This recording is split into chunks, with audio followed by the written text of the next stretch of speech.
Well, boa noite, tudo bem? I just said good night, good evening, how are you? It's just a little bit of Portuguese that we learned while we were down there.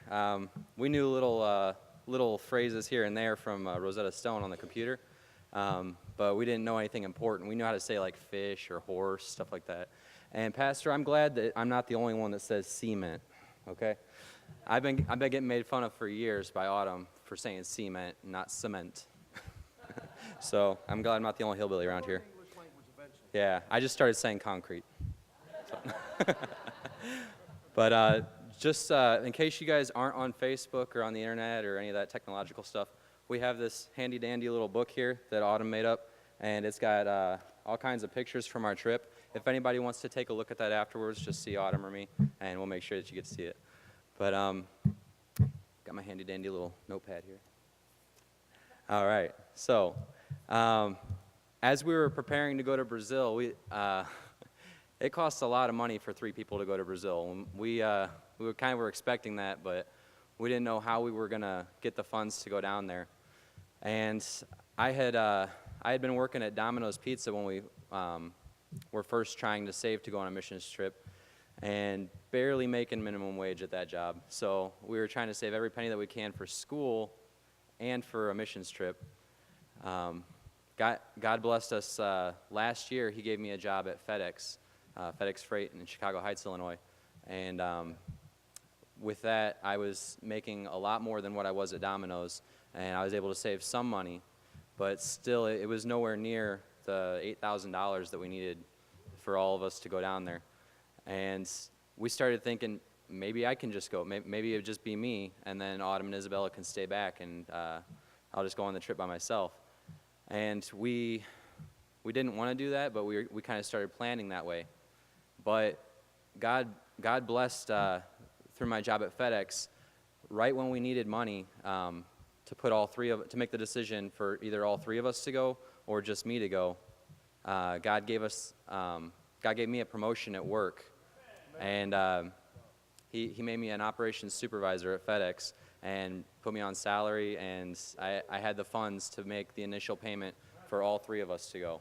We didn't have the rest of the funds to pay for the trip, but we put down the initial amount for all 3 of us to go, hoping that God would provide along the way and provide us with the rest of the money. And 2 months later, I got another promotion at work. I went from being a part-time supervisor to being a full-time supervisor, and my salary doubled. So that provided more than enough money for us to go on this trip. So a lot of money later, we ended up on a international flight to Brazil. That was fun. I don't know how many of you have been on an international flight, but those can get a little bit shaky and scary. They're pretty comfortable, though. They're kind of spacious, more so than a little compact plane, but they can get a little bit scary, especially going over water. But we made it down there safe. We had Dr. Seamer from First Baptist. He's a medical doctor, and I found out this afternoon that Pastor Brandenburg knows him, and that they were friends down in Florida back when Pastor was down there. And anyway, Dr. Seamer, he speaks Spanish, not Portuguese, but he speaks Spanish. And so from what I've understood, if you speak Spanish, then you can understand about 30% of what they say in Portuguese, which isn't much. But he was able to successfully lead us down there and get us into the country. And we had a couple of little mix-ups where we didn't know exactly what they were saying. And since Autumn and I have a family, we have Autumn and Isabella and me, we were trying to go through the airport, and the Brazilians were trying to pull us off to the side while everybody else went in the line. And we found out that they have a little bypass area for families where they'll put you off to the side and you quick go through the line and get past everybody else, and then everybody else has to wait in line. So we didn't know that, but they were trying to pull us away, and we're like, no, we're with them. So we ended up getting through the airport okay and arrived there, and we were greeted by all kinds of missionaries. We had Dave Whitmore and his family, Ed Johnson and his family, and Pastor Juan Vallejo, who he was originally a missionary in Mexico, and he moved to Brazil and started a missionary work in Brazil. And so we were able to meet Juan Vallejo, and Autumn and I had already been in contact with Dave Whitmore and Ed Johnson and their families when we went down for college. They just happened to be on furlough at the same time that we went down for college. So God provided the money for our trip, and He also provided companions on our trip that we already knew. One of my friends from college, one of the only guys I really knew from the college, Levi Shiflett, he just happened to go on this trip with us, and so I already knew somebody that was going to Brazil. And then when we got there, we already knew the families that were leading the trip, so it was neat to be with people that we know. And in a strange country, it's good to have people that you know. But so every morning of the trip, when we got there, every morning we would assemble at missionary Sean Lundy's house, and he has all the houses in Brazil pretty much have like a courtyard area.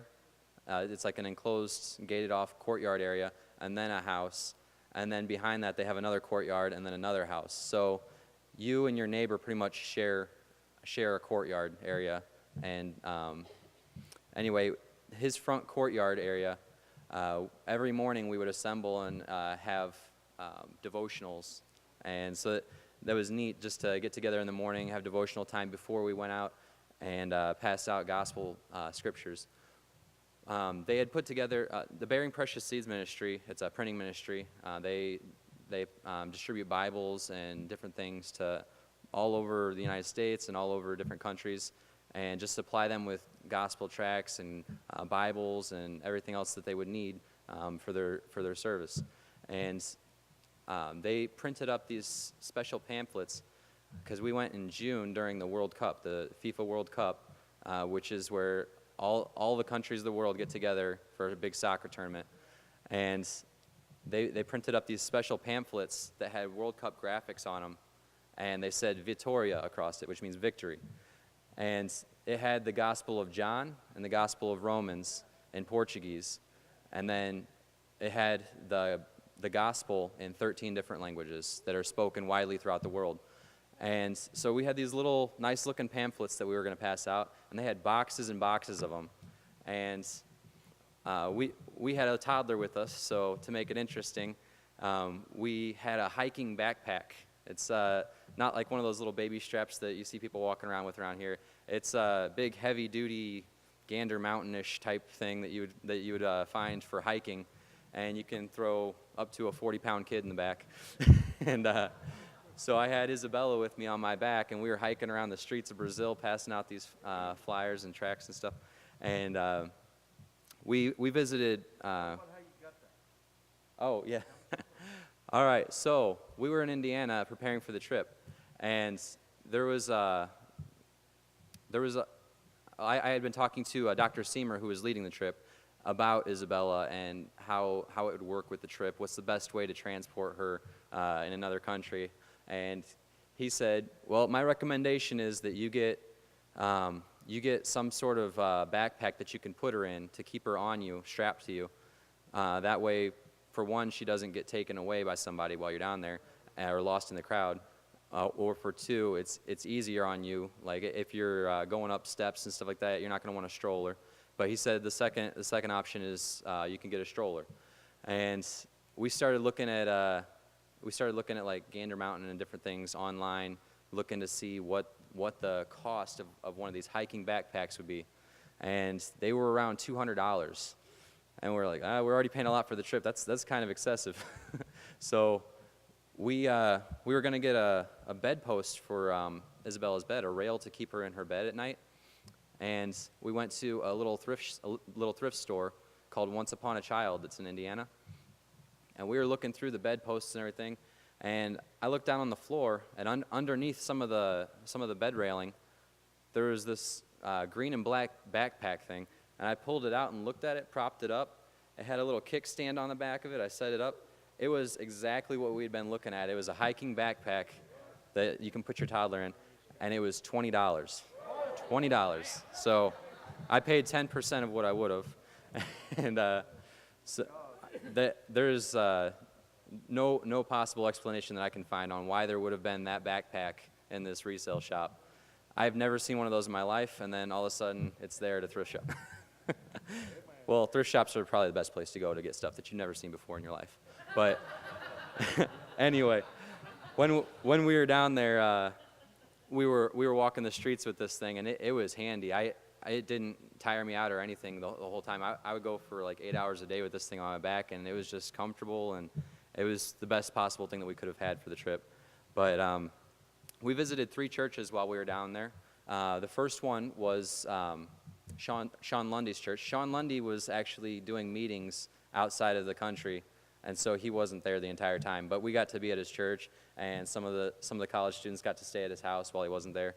But anyway, we went to his church. It was called New Life Baptist Church, or Igreja Batista Nova Vida, and the people there were awesome. We got to meet a lot of people that had been there for years, just doing the same thing we do here, just sharing the gospel and going out soul winning. And a really neat thing is right across the street, they have this big glass wall of windows as soon as you walk in the building. And if you look out, they have a soccer field right across the street, and there's a soccer league that plays there every Sunday morning. So during the Sunday service, all you can hear is the soccer field. They're all out there shouting and hollering, playing soccer and hurting each other and all that stuff. And everybody else is inside having service. But it's a great church, and there's a lot of good Christians there, good people that have been serving for years. And we got to meet more of the Johnsons while we were out there. There's a lot of Johnsons, I found out. The Johnsons that we knew, Ed Johnson, who was leading the trip, he is a second-generation missionary. His dad, Dan Johnson, Dan and Jerry Johnson, they had been in Brazil, I think 30-something years. I don't know. It had been a long time.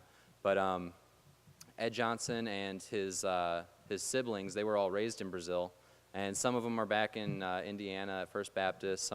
Most of them are in Brazil, and one of them, Alan Johnson, he's been in charge of Bearing Precious Seed Ministries, a lot of the printing and everything that goes on there, and he had his own group that he brought to join us for the distribution of the gospel down there. And so we had roughly 30 people that were out there passing out these New Testament, John and Romans, and Plan of Salvation. And we went to a wide variety of places while we were down there. The 3 churches, I'm just going to name them off real quick. We went to Sean Lundy's church. I already mentioned the name of that one. Juan Vallejo's church, which is Igreja Batista de Sao Paulo, which is Sao Paulo Baptist Church. And then Pastor Washington's church, which it was kind of in a lot more dangerous of an area. The girls didn't get to go there. They said the ladies are going to stay back and go to Sean Lundy's church, and we're going to take the guys over to Pastor Washington's church because it's just too dangerous over there. The streets were packed. They said that you can't. We drove a car through it, and it was pretty much enough for one car just to fit through going one way. But they had cars going both ways, and there's floods of people all over the street. There wasn't much room to get through there.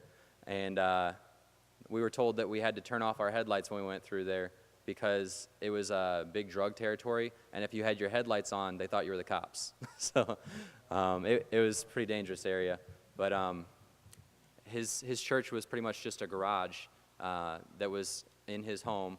He had knocked out some walls and everything and made his garage into an auditorium, and they had completely remodeled that garage, and it was the nicest garage I've ever been in. But yeah, that's pretty much what they do down there. The cost of buildings is outrageous. So what they do is they will buy a home, and they'll make their home into a church, and they'll live in one part of the home, and then the rest of the home will be the auditorium. And all of those churches except for Sean Lundy's church were like that. I'm going to move on in my notes so I don't get too long-winded here. Anyway, the missions team that we're planning on joining once we're through with college, they're planning on setting up in Taubaté, which is a city that's in the Paraíba Valley, in between Rio de Janeiro and Sao Paulo, which are the 2 big cities down there. And they have huge populations. And so this is a middle-class area right in between the two major cities. And we got to take a trip down there, see where they're going to be, like what area they're going to be in. And we also got to see they have one of those big Jesus statues down there. the ones that you see in Rio that are like that. They have one in Taubaté as well. It's a smaller version, but it's still really big. We got to go up to the little lookout where that is and look off the edge, and you can see the entire valley. It's an amazing view. And we got to visit a radio station that they have down there. They have a BBN radio station, Bible Broadcast Network, and it is it's the only radio station of its kind in the area. I think they have three locations throughout Brazil, and they need churches. They don't have any good Baptist churches down there that they can send people to. They have their own discipleship program. This radio network has their own discipleship program to disciple people and teach them first the gospel. They'll witness to them. They'll make one visit per person that calls them. They'll make one visit to the person, explain the gospel to them, and show them their discipleship program, which is an online thing. And that's as much as they can do. They can't. They don't have enough time to follow up multiple times with people and do what the church's job is. And so they were begging us while we were down there. We were at the radio station just visiting, and they were begging us to come plant churches in the area so that they could send people to these churches. I believe that the Lord's going to bless when the missions team does go there. I believe that they're going to have great success in that area. And just from what we saw down there, there was just so many people that were just hungry for the gospel, and they were so friendly. They're open to it. They're the friendliest people you could ever meet. And we were just out soul winning, and instead of knocking on doors, you gotta, and that's how you knock on their door, because all their yards are gated off. Everything's closed to the outside. But when you do clap or knock, they'll come to the door, and they're the friendliest people. They'll open it up to you, they'll greet you, and they'll talk to you for as long as they can, and and they especially like to talk to Americans. It was great when we were down there. Like, everybody loved the Americans. They were all gathering around us. And anyway, while we were in Taubaté, Autumn and I, like, we try to eat healthy and everything. And they have the acai berry down in Brazil. Acai is really high in antioxidants, and it's good for you. Autumn and I got to try fresh acai in a ice cream drink that they have, and it was really cool. So that was one of the things that we liked while we were down there. But we also took a tour of the second largest cathedral next to the Vatican in the world. The second largest cathedral is down there, and they are heavily Catholic down there. It was amazing, the size of this place, and yet they had very few pews. They had very few pews, but they had large shrines and idols. They had this big gold, or it wasn't big, it was a little small statue of Mary that they found in a river, and they were attributing miracles to it. And they made this big shrine. This whole big cathedral shrine was built because of that one little statue that was found in two different pieces in this river.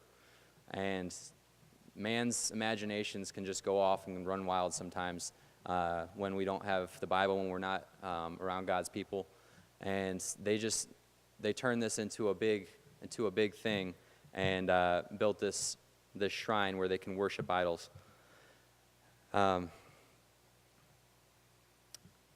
We also went shopping in a place called Embu. We did a lot of bartering there. That's all everybody does, is just barters, and tries to get deals there. We did a lot of tourist shopping before we left, and then we took another international flight back, and that was pretty much how our trip went. We got to play some soccer with the Brazilians, and got to get to know a lot of the younger guys down there, some of the older guys, and a lot of them were from the church, and we got to hang out with them, and they're just good Christian people down there from those churches.